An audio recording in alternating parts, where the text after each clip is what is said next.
Hola queridos estudiantes, ¿cómo están? Espero que bien. La intención de estos videos es ayudarlos o facilitarles la realización de los ejercicios prácticos de ecuaciones redox. Lo vamos a ver en 2 o 3 partes y es importante que sepan que esto no reemplaza el estudio de la teoría. La cual hay que estudiar mínimamente del PowerPoint que pasó el profesor de teoría. Acá vamos a hacer foco solamente en detalles que son necesarios para resolver los ejercicios de la guía práctica. Vamos a ver algunas generalidades como primera cosa. Vamos a ir entonces a qué es una reacción de óxido-reducción. Es una reacción donde sí o sí dos elementos al mismo tiempo sufren cambios opuestos en sus estados de oxidación. Estados de oxidación de elementos, eso es lo importante acá. Uno de los elementos aumenta su estado de oxidación. ¿Qué significa eso? Que se hace más positivo. Hacerse más positivo es lo mismo que perder carga negativa. Y perder carga negativa es perder electrones. Quien pierde electrones se oxida. Y al perder electrones, esos electrones que pierde, es posible que los gane otra especie que esté en el mismo sistema. Entonces, quien pierde electrones oxidándose es un agente reductor. Vamos a ver un ejemplo. Por ejemplo, el anión cloruro. El anión cloruro, que en algunas reacciones de óxido-reducción pasa a cloro libre. ¿Cloro libre qué es? Es la sustancia diatómica cloro. Ya vamos a ver enseguida que las sustancias libres tienen estado de oxidación cero. Entonces el cloruro estaría pasando de -1 a 0, estaría perdiendo carga negativa, estaría perdiendo electrones. Entonces decimos que quien está en el lado de los reactivos, o sea el cloruro se oxida. Y esa misma especie, de ella decimos que el cloruro es el agente reductor. Ahora vamos a qué es lo que le pasa al otro elemento.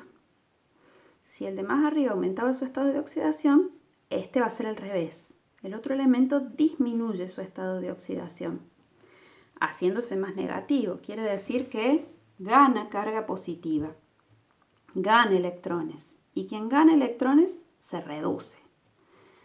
Quien se reduce, ¿por qué le pasa eso? Porque otro perdió electrones. Entonces, quien se reduce es un agente oxidante.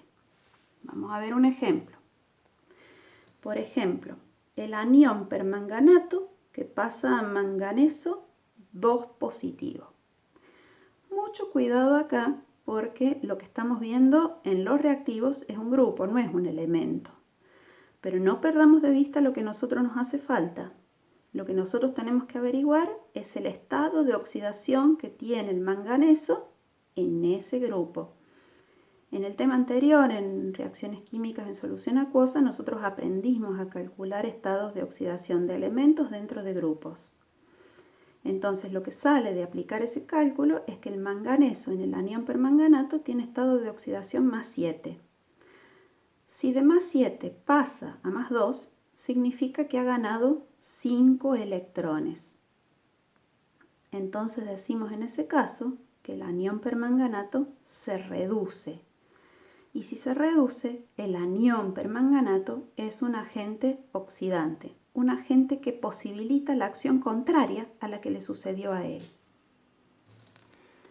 Si vemos esto en la recta numérica de estados de oxidación, vemos que el cloruro pasó de -1 a 0.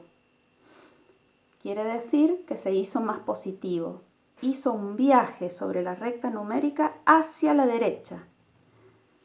Quien viaja hacia la derecha sobre la recta numérica de estados de oxidación, justamente se oxida, o sea, pierde electrones. Por el contrario, en el otro ejemplo vimos el manganeso que pasaba de +7 a +2. Viajó hacia la izquierda en la recta numérica de estados de oxidación. quien viaja hacia la izquierda en la recta numérica de estados de oxidación se reduce ganando electrones. Esto al principio puede parecer un juego de palabras difícil de aprender. Hay una reglita mnemotécnica que es el uso de la palabra grupo. Dejamos la U sin efecto y usamos GR y PO. GR diciendo que ganancia de electrones es reducción y por el otro lado PO, pérdida de electrones, es oxidación. Es condición necesaria que en la misma ecuación pueda observarse una ganancia de electrones en un elemento y una pérdida de electrones en otro elemento. Sí o sí tienen que estar los dos al mismo tiempo porque si no los electrones no pueden aparecer ni desaparecer. Es lo mismo que la materia. Esto le puede pasar a dos elementos distintos en la misma ecuación o bien el mismo elemento repartiéndose para ganar y para perder electrones. Esta situación ya la vamos a ver cuando vayamos a ver medio básico, o sea, la aplicación del método del ion-electrón en medio básico. Es muy característico en medio básico que un mismo elemento reparta algunos moles para ganar electrones y otros moles para perderlos. Vamos a algunos otros detalles necesarios antes de pretender ponernos a resolver y aplicar el método del ion-electrón. Antes de poder hacer una ecuación redox necesito poder reconocer estados de oxidación de elementos dentro de compuestos. Ya lo vimos recién en el ejemplo que di del permanganato. Cuando un elemento está junto a otro formando un grupo, por ejemplo el caso del anión permanganato, la carga que está en la parte superior derecha, o sea ese signo menos que tiene arriba el permanganato, no es el estado de oxidación del elemento. Hay que calcularlo y nosotros aprendimos cómo hacerlo en el tema anterior. También aprendimos en el tema anterior cómo ionizar compuestos y sabemos que no todos son ionizables. Sabemos que solo se ionizan los compuestos acuosos, o sea, los que tienen la AC entre paréntesis. Los compuestos en estados sólido, líquido y gaseoso deben mantenerse en forma molecular. Esos no se ionizan. Los elementos libres sin combinar con otros, sean monoatómicos o diatómicos, tienen estado de oxidación igual a 0. Esto es lo que pasa para cualquier metal en estado sólido, para todas las sustancias diatómicas que aprendimos cuando aprendimos a formular, en general eso. Con respecto al hidrógeno, cada vez que el hidrógeno esté combinado, o sea, esté junto a otros elementos en un compuesto, en el alcance de este curso que nosotros tenemos de química general e inorgánica, el estado de oxidación va a ser siempre +1. En cuanto al oxígeno combinado, casi siempre va a tener estado de oxidación -2, que es con el que nosotros aprendimos a formular. Excepto que diga el nombre del compuesto que es un peróxido. Si es un peróxido, el estado de oxidación del oxígeno en ese compuesto es -1. Algo importante. La aplicación de métodos de resolución, tales como el método del ion-electrón que vamos a aprender acá, se aplican, el único objeto que tienen es poder colocar los coeficientes delante de los compuestos. Porque como van a ver acá, estas reacciones no son dos reactivos que dan un producto o dos reactivos que dan dos productos como veníamos acostumbrados. A veces es la suma de 2, 3, 4 reactivos que dan 2, 3, 4, 5 productos. Entonces es muy difícil balancear esas ecuaciones, ponerles los coeficientes que van delante de los compuestos solo por inspección, que es como nosotros habíamos aprendido a hacerlo en formulación. Entonces, el sentido de aplicar el método del ion-electrón es poder llegar a poner esos números. Por eso, nunca debemos intentar colocar los coeficientes antes de aplicar el método, si no, pierde utilidad el método. Y un último detalle,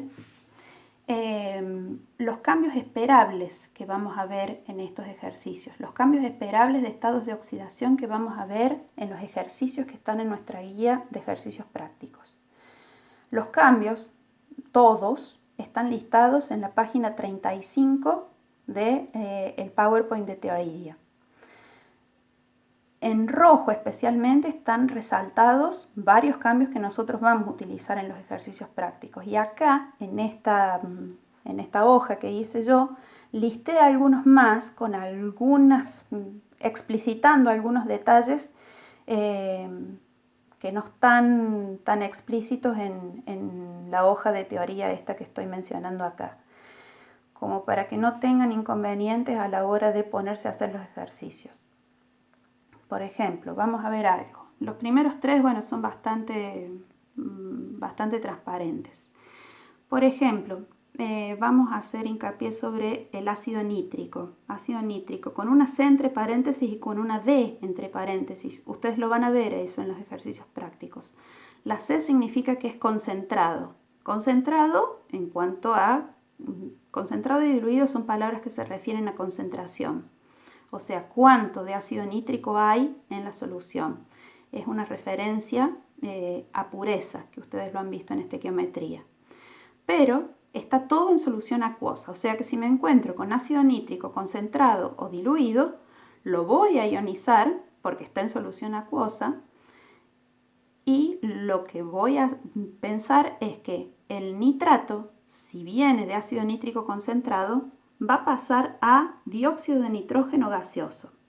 Entonces, en el ácido nítrico el nitrógeno tiene estado de oxidación más 5, mientras que en el dióxido de nitrógeno el nitrógeno tiene estado de oxidación más 4. O sea que en este caso cambia de más 5 a más 4.